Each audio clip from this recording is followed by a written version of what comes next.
Bonjour, vous écoutez Entretien avec un dentiste, le podcast qui parle de l'humain dans le monde dentaire. Je suis Florence Etcheverry, chirurgienne dentiste et ici votre hôte.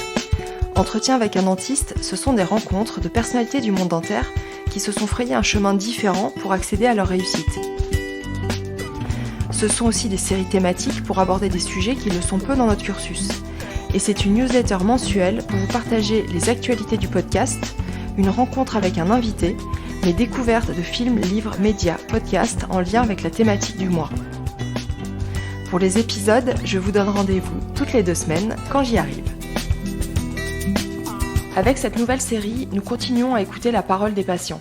Sabrina, c'est son dentiste qui a remarqué une grosseur au fond du palais lors d'un bilan bucco-dentaire. Elle était enceinte de 6 mois. Difficile d'imaginer l'effet que produit un tel diagnostic de cancer à 29 ans, alors que vous attendez votre premier enfant et que la vie s'offre à vous. Le cancer ORL qu'a eu Sabrina est un cancer rare, qui a nécessité un traitement lourd.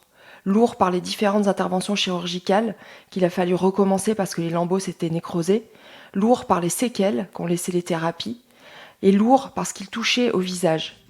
Et parce qu'après avoir souffert dans sa chair, il a fallu en plus affronter le regard de ses proches, de ses collègues, des autres, et faire face à son propre regard dans le miroir. C'est ce que Sabrina va nous expliquer dans ce premier épisode. Bonjour Sabrina. Bonjour Florence.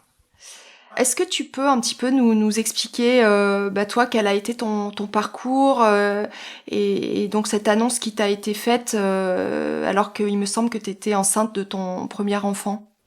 C'est ça, j'étais enceinte de 6 mois, j'avais 29 ans. Je commençais à avoir une douleur au niveau de la gorge. Enfin, j'avais l'impression que c'était au niveau de la gorge, un peu comme une angine.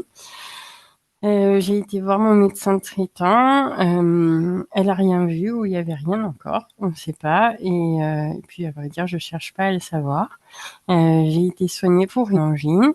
Et puis, j'avais la voix aussi nasillarde. Ma maman l'avait remarqué, mais moi, j'étais enceinte, donc on n'y a pas prêté attention.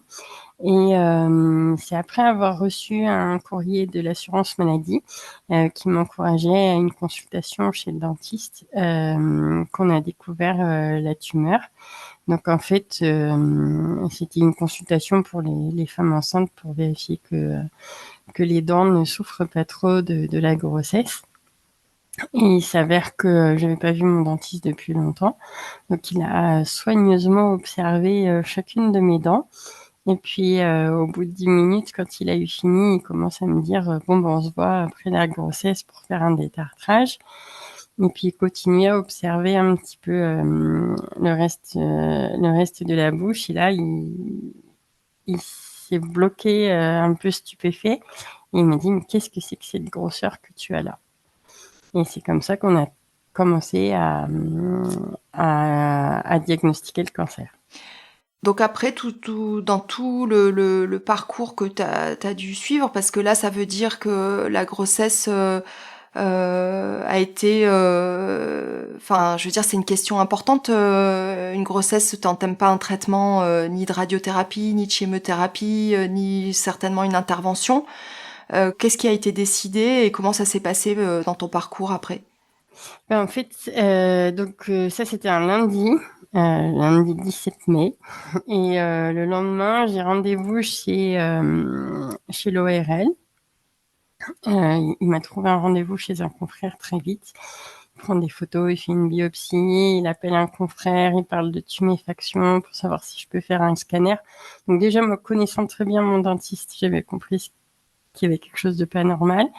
Et là, avec tout ce qui se met en place chez l'ORL, notamment la biopsie, où il me dit que si je peux déposer le prélèvement au laboratoire directement, j'aurai les résultats plus vite. Je comprends qu'il y a un enjeu majeur.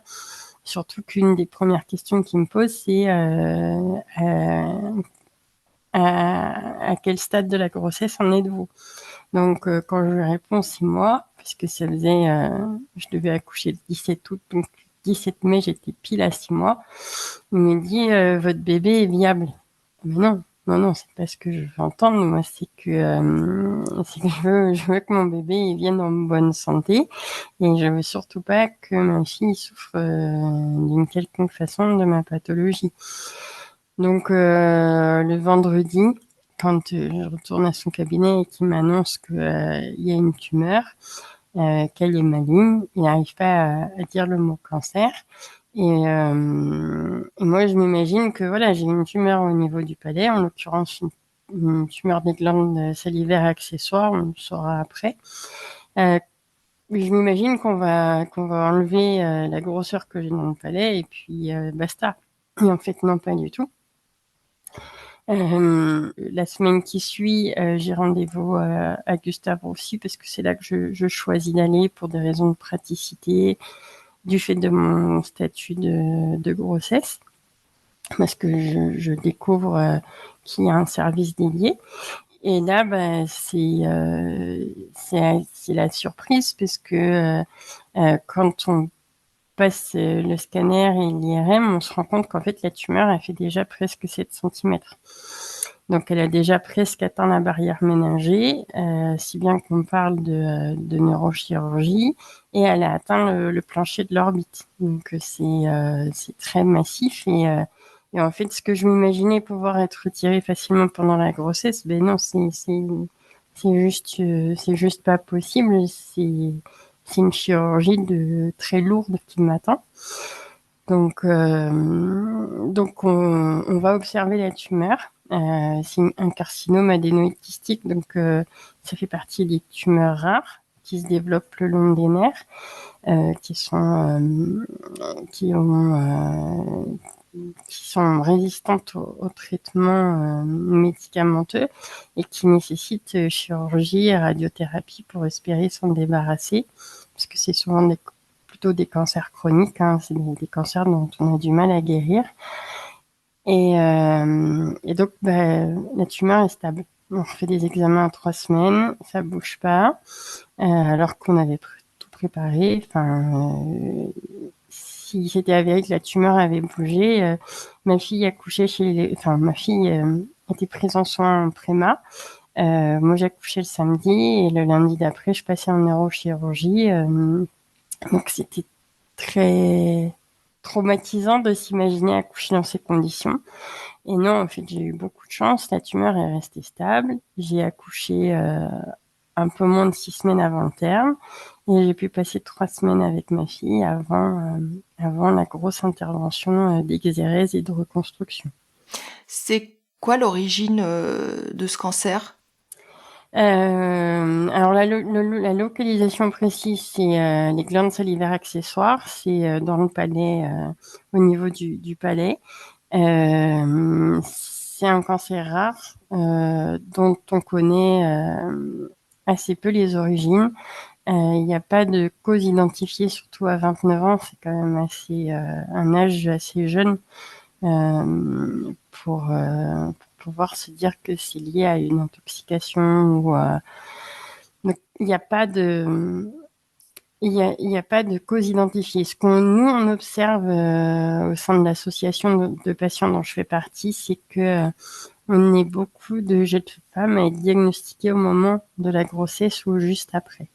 Mais il n'y a pas, par exemple, ma tumeur, elle n'est pas hormonodépendante. Donc, ce serait plutôt lié à un déficit d'immunité ou pas. Mais on n'a vraiment pas d'éléments de réponse. Et d'ailleurs, mon chirurgien m'a dit ne perdez pas de temps à trouver une réponse. Vivez la vie que vous avez à vivre. Ça aurait pu être diagnostiqué beaucoup plus précocement, tu penses? Dans mon cas, c'est un peu compliqué à dire parce que la grossesse a sûrement fait flamber la tumeur, tout au moins sur le premier trimestre. Après, parce que les hormones ont quand même dû aider, sûrement, mais on ne sait pas en fait. On ne sait pas depuis combien de temps elle était là. Ce qui est sûr, c'est qu'à un moment donné, j'ai eu cette douleur, je vais chez le médecin et en fait, finalement, la tumeur, elle était au-dessus des amygdales, donc c'est pas sûr qu'elle ait pu la voir si je lui ai dit j'ai mal à la gorge. Et ça se trouve, c'était en train de grossir vers le maxillaire, vers le sinus, et c'était pas encore apparent dans le palais. Donc, dans mon cas, c'est compliqué. Dans le cas des patients avec qui j'échange au quotidien, par contre, on a souvent des cas de patients qui nous disent qu'il y a une longue errance diagnostique avec des choses assez difficiles. Et parce que toi, tes symptômes, ils sont apparus. Enfin, je veux dire, ça faisait un moment que tu traînais ce mal de gorge ou ça, t'as consulté à peu près assez rapidement? Le mal de gorge, il arrive en février ou en mars, je sais plus. Comme je suis enceinte, bah, forcément, je fais attention que ça prenne pas d'ampleur. Donc, j'ai été assez vite voir le médecin. Et le diagnostic, il est nul. Ouais. Et donc après, tout ce que tu as eu comme intervention et qui sont des interventions lourdes avec des différentes phases, je pense. Qu'est-ce qui, pour toi, a été le plus difficile dans tout ce cheminement? Déjà, ma petite avait à peine 3 semaines, donc il faut déjà se dire, tu laisses ton enfant à la maison et tu vas rentrer à l'hôpital un 1er août et tu sais pas si tu es encore vivante le 2 août. Enfin, même si j'avais pas, a priori, la chirurgie devait bien se passer parce qu'en plus j'étais entre de très bonnes mains. En fait, on va te retirer une partie du visage, donc c'est un peu une petite mort en fait. Et j'ai réalisé qu'il y avait une vie après seulement quand j'ai reçu des convocations avec les dates de radiothérapie après, parce que c'est une intervention que tu appréhendes énormément. Enfin, tu sais que derrière il va y avoir une sonde nasogastrique, qu'il va y avoir une trachéotomie. L'intervention elle a duré presque 14 heures, je crois, avec tout ce qu'il y avait à enlever. J'ai perdu beaucoup de sang, j'ai dû être transfusée. On m'a ouvert vraiment tout le maxillaire et puis on a repris un peu d'omoplate, un peu de cartilage costal, un peu de scapulo-dorsal pour me reconstruire. Donc, je me suis réveillée pendant une semaine, j'étais gazée complètement. Enfin, j'étais tellement épuisée que c'est passé très vite finalement cette semaine-là parce que j'étais pas là, quoi. Et puis après, les lambeaux libres ont nécrosé, en tout cas pour partie, donc il a fallu recommencer avant la radiothérapie. Donc là, c'est très dur parce que on espère sortir et puis non, on recommence avec tout ce que ça implique. Donc c'est des gestes opératoires qui sont très lourds et qui sont bien sûr évités si on est diagnostiqué plus tôt. Et puis après, il y a la radiothérapie, ça remet en question la reconstruction parce que ça fibrose les tissus, enfin pour plein d'autres choses. Et puis quelques années après, on repasse au bloc et puis parce qu'il y a l'œil qui descend, parce qu'on se dit on va essayer de faire mieux. J'ai tanné mon plasticien pour essayer de faire mieux et puis finalement on n'a jamais réussi à retrouver le visage d'avant et au fur et à mesure même la situation s'est dégradée parce que les nerfs sont atteints, l'œil se ferme petit à petit. J'ai même fait une méningite très grave avec un coma de plusieurs jours où j'ai perdu l'audition. Donc voilà, c'est un parcours qui est extrêmement complexe. Et comment ça se passe quand tu sors un petit peu de cet état léthargique et que là tu découvres un nouveau visage et que tu sais qu'il va falloir beaucoup de temps et qu'il va falloir affronter aussi le regard des autres. Ça se passe comment cette étape-là? En fait, je veux pas. Je veux pas. Alors en plus, c'est à part la césarienne, c'est ma première intervention chirurgicale. La deuxième, c'est l'exérèse et la reconstruction. Donc j'ai pas du tout l'habitude d'aller au bloc. J'ai pas imaginé que ce serait une bonne idée de me tresser les cheveux pour éviter de me réveiller avec les cheveux collants de bétadine, de sang. Voilà, donc je reste une semaine avec ma tignasse dégoûtante et j'en peux plus quand je commence à reprendre un petit peu conscience. Donc, je demande aux aides-soignantes si elles veulent bien m'aider pour me laver les cheveux, parce que c'est un truc, c'est un des premiers trucs que je veux retrouver. Je sais que mon visage est abîmé, mais je veux retrouver l'hygiène. Et donc, à l'époque, les salles de bain sont vraiment pas celles qu'elles sont maintenant dans les chambres d'hôpital du service. Et, euh, et puis, du coup, il faut que j'aille au lavabo pour pouvoir avoir ce bonheur de retrouver des cheveux propres. Et au-dessus du lavabo, il y a un miroir. Et avant, je demande aux soignantes de masquer le miroir. Je veux pas me voir. Mais c'est pas possible, en fait. Et j'ai mis, je sais plus exactement combien de temps, mais j'ai mis au moins 2 semaines avant d'accepter qu'on enlève comment dire, ce qu'on avait mis sur le miroir pour que j'affronte mon reflet. Et j'ai mis des années à accepter mon visage et à ne plus en avoir honte. J'ai pas réussi à reprendre le travail, à reprendre mes fonctions où je travaillais avant l'intervention. Parce que pour être allée une ou deux fois voir des collègues à des occasions de départ ou de naissance, j'ai senti un regard très lourd et je leur en veux pas, ils étaient juste mal à l'aise. Mais j'ai pas réussi du coup à retourner travailler là où j'étais.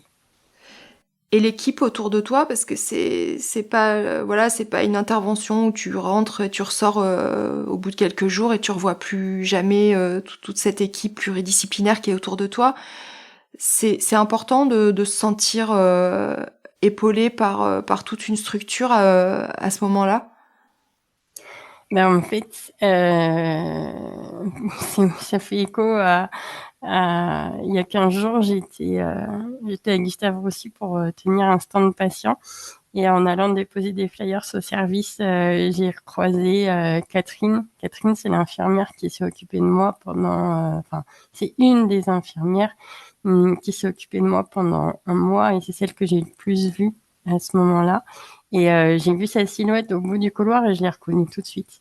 Et je me souviens comme ça, j'ai plusieurs visages, plusieurs prénoms en tête. Je les oublierai jamais. Enfin, sans elle, tu passes pas ça, quoi. Ouais.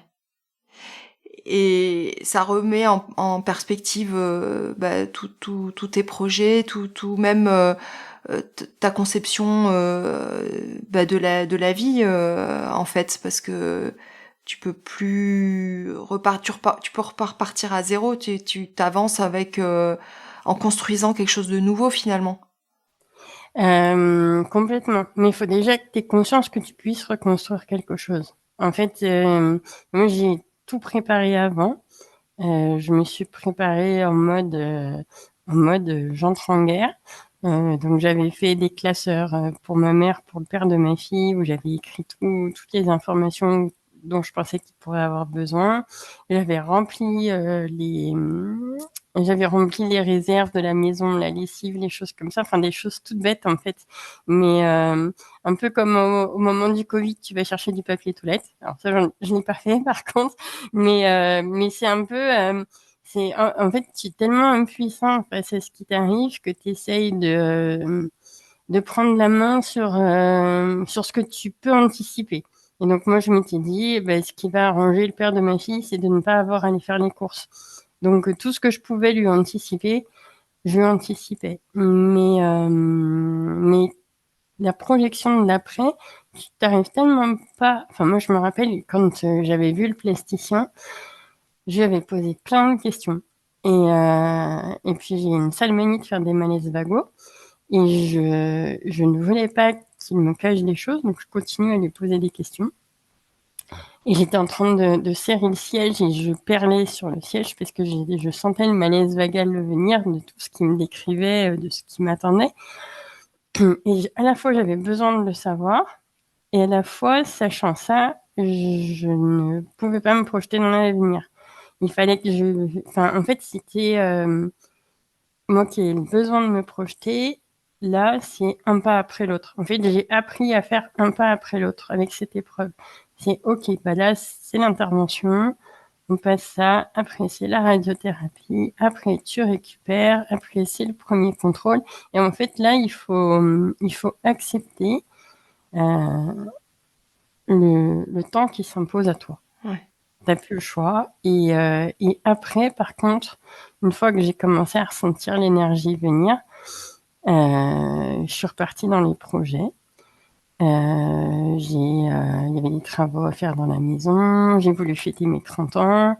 J'ai, j'ai passé le concours de professeur des écoles. Il y avait qu'un projet auquel j'étais amenée à renoncer, c'était avoir un deuxième enfant. Et ça, c'était terrible parce que je suis fille unique, petite fille unique, et je ne voulais pas la même chose pour ma fille. Et c'est ce qui était en train de poindre en fait, parce que à cette époque-là, on pensait que c'était pas forcément une bonne idée d'avoir un deuxième enfant.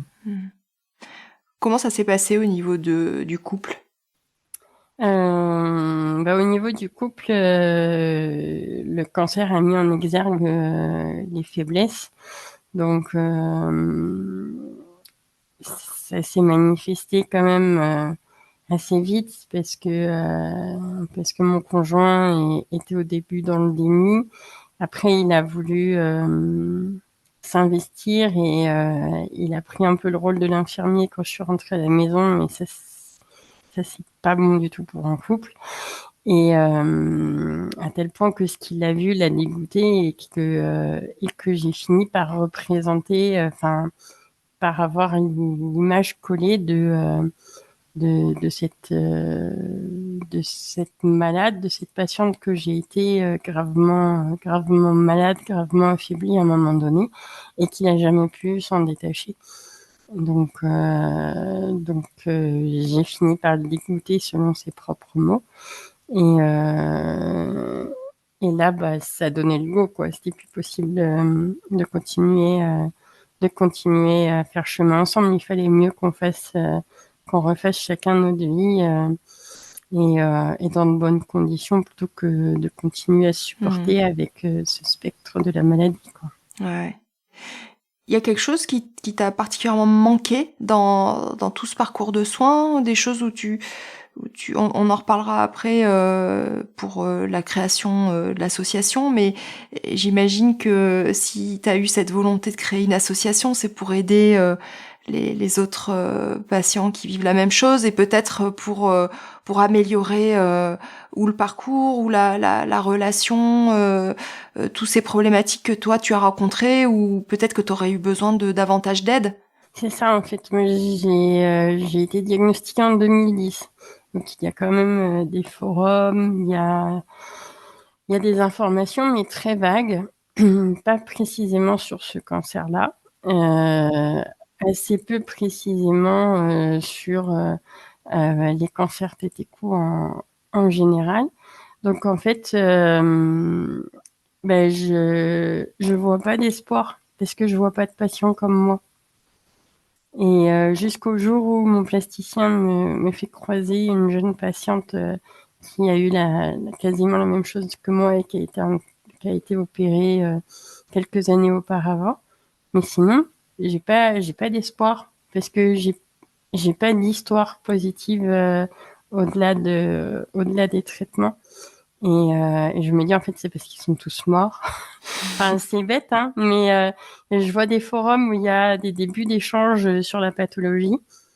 Et puis après, et puis après plus. Et quand j'essaie de contacter les gens, ben, il n'y en a plus. Alors si, il y a Hélène qui me répondra et puis qui fait maintenant partie de l'association. Mais en fait, c'est ça qui est difficile, c'est que tu te sens horriblement seule et d'autant plus seule que tu croises personne dans la rue qui a le même visage que toi. Tu, tu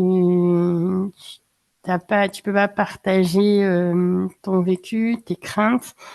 Tu peux le faire avec les soignants et avec malgré toute leur bienveillance, c'est pas pareil que de le faire avec un patient. Donc ça m'a manqué jusqu'à temps que je rencontre Christine, avec qui on a cofondé l'association. Tu me disais tout à l'heure que ton cancer avait été diagnostiqué en 2010. Et donc avec Christine, mais on va en parler par la suite, vous avez créé l'association en 2014. Et donc, bon, si les comptes sont bons, bah, il s'est passé quand même quelques années, donc 4 années entre le diagnostic et la création de l'association. Je me demandais combien de temps en fait avait duré tout ton traitement, et c'est à partir de quand bah, que tu as réussi à faire un petit peu surface. En fait, j'ai eu cette grosse intervention qui a nécessité plus d'un mois d'hospitalisation parce que, pas de chance, j'ai fait une nécrose. Donc il a fallu recommencer la reconstruction après avoir enlevé la tumeur. Donc ça nous a amené tout le mois d'août, j'ai été hospitalisée. Le mois de septembre, on va dire que j'ai un peu récupéré de cette grosse intervention et avec petites complications à droite à gauche, avec une rééducation qui était nécessaire avant de commencer la radiothérapie, notamment pour perdre la capacité d'ouvrir la bouche. Donc c'était un enjeu important parce qu'après la radiothérapie, c'est beaucoup plus difficile cette rééducation. Et donc ensuite, la radiothérapie commence fin septembre et me mène mi-novembre. Donc quand je sors de la radiothérapie, je suis épuisée. J'en ai pas trop souffert par rapport à ce qu'on m'avait dit sur le moment. Il y a que les 2 dernières semaines qui sont compliquées. Les 2 suivantes, je récupère gentiment. En janvier, donc 6 mois après les traitements, je fête mes 30 ans. Donc là, j'ai repris vie, on va dire, hein. Je suis pas en pleine forme, mon visage est encore très abîmé, mais j'ai repris vie. Je recommence à faire du vélo en février. Enfin voilà, ça peut aller très vite. Sauf qu'en fait, je m'apprête à reprendre le travail au mois de septembre suivant, donc un an après. Et au mois d'août, j'ai des nouveaux effets secondaires qui apparaissent. J'ai une béance tubaire, donc je m'entends parler comme si je criais dans un microphone et je m'entends respirer. Et ça, enfin, nerveusement, c'est très compliqué. Et là, je craque. Et là, pour la deuxième fois, je mets les pieds chez une psy. La première fois, on m'y avait presque poussé à l'hôpital à la voir au moins une fois avant les traitements. Et là, bah voilà, c'est l'après-traitement, l'effet secondaire de trop, le non, la vie, c'est plus comme avant et il faut assumer. Donc, en fait, on a reconstruit physiquement et maintenant, il faut reconstruire psychologiquement. Et ça, c'est ce qui va être le plus long finalement. Ça va prendre 2 ans. Je vais être arrêtée jusqu'à à la fin de mes droits et même au-delà parce que je supporte pas l'idée de retourner voir mes collègues parce que j'ai senti des regards très mal à l'aise parce que j'ai du mal à me redonner à voir à ceux qui m'ont connue avant avec le visage d'avant. Et donc en fait il va falloir accepter ma nouvelle image, il va falloir accepter la maladie et ça c'est très long. Et donc je vais changer d'orientation professionnelle à ce moment-là. Je vais passer le concours des écoles. Je vais laisser mon travail d'avant, de responsable qualité environnement. Je vais me lancer à fond dans cette nouvelle fonction. Je vais avoir mon concours du premier coup, je vais être bien classée, une école juste à côté de chez moi. Et là, quelques mois après, je fais une méningite. Et je perds l'audition d'une oreille, je perds l'audition complète du côté gauche. Donc impossible d'enseigner en classe, impossible d'être dans une cour de récréation. Et j'essaye pendant 2 ans. La troisième année, j'ai un double niveau et là je craque. Et en C'est quoi que tu fait, appelles un double niveau? Ah oui, c'est je vais avoir une une classe classe, de d'accord, ok. CPCE2. Voilà, je vais avoir une classe de CPCE2 et là je craque. Et en fait, tout ce temps-là, je suis à mi-temps. Une fois que j'ai eu cette méningite, enfin c'est une grosse méningite, quoi. C'est coma, il est porté à Pompidou. J'ai failli y passer une nouvelle fois. Et donc là, il y a un déclic. Bah oui, oui, en fait, ce que je vis, moi, je peux c'est dur, c'est extrêmement, c'est invalidant au quotidien, c'est difficile. Donc, il faut que j'en fasse quelque chose. Il faut que je donne sens à ce que je vis. Et là, il y a Christine qui débarque avec une thérapie sur un plateau. Sabrina, si on montait une asso de patients. Et donc, en fait, bah oui, ça fait sens parce que toutes les galères qu'on a, nous, on n'a pas de baguette magique pour se dire que les autres ne les vivront pas. Par contre, on peut les accompagner de par notre expérience, les informer et coopérer avec les soignants pour que ça se passe le mieux possible. Donc, juste, j'avais envie de terminer avec une question, et puis après on abordera l'assaut. Je voulais savoir si dans tout ton parcours au niveau euh, des équipes et des soignants, t'avais eu, euh, on va dire, des loupés, quoi. Tu vois, ce que ce soit des gestes, des paroles, des attitudes qui, à ton avis, auraient pu être évitées. Alors ça peut être de la part des soignants, mais je pense aussi aux aidants, aux personnes autour, quoi. Alors, globalement, dans la grande majorité, ça a été super bien géré. J'ai bénéficié d'une prise en soin, mais vraiment super. Enfin, j'ai eu beaucoup de chance d'être entre des mains d'experts, que ça parte du chirurgien aux infirmières, aux aides-soignantes. Hein. D'ailleurs, c'est une aide-soignante qui nous met en lien avec Christine à l'époque et qui permet de faire le chemin ensemble. Donc, tout le personnel administratif qui s'organisait pour que je puisse voir ma fille malgré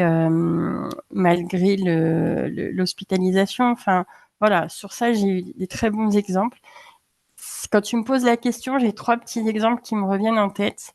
C'est quand j'avais la trachéotomie. Je sentais l'infirmier en soins intensifs qui voulait respecter ce que lui avait dit le chirurgien d'enlever le cache et puis de le remettre pour que je commence à respirer sans. Et j'étais pas prête. Et quand il l'a enlevé, il n'a pas compris ce que je lui disais. J'avais du mal à lui parler, à lui exprimer que j'avais peur, et il n'a pas su m'accompagner. Et ça, c'est c'est un petit traumatisme parce qu'à ce moment-là, je peux pas parler. Je suis épuisée après 12 heures ou 14 heures d'opération. Enfin, je suis vraiment dans un état et j'ai pas de moyen de me faire comprendre. Et ça, c'est hyper dur. Et lui, je pense, tout jeune qu'il est, et peut-être la pression de vouloir bien faire, me met dans une situation un peu où j'ai l'impression que je vais mourir parce qu'on parle de respiration quand même. Donc ça, c'est un passage difficile. J'ai eu une nuit aussi, une infirmière de nuit qui a eu un comportement, là pour le coup, que je peux juger déplorable parce que j'étais nauséeuse toute la nuit et j'avais une prothèse en silicone pour protéger ma reconstruction.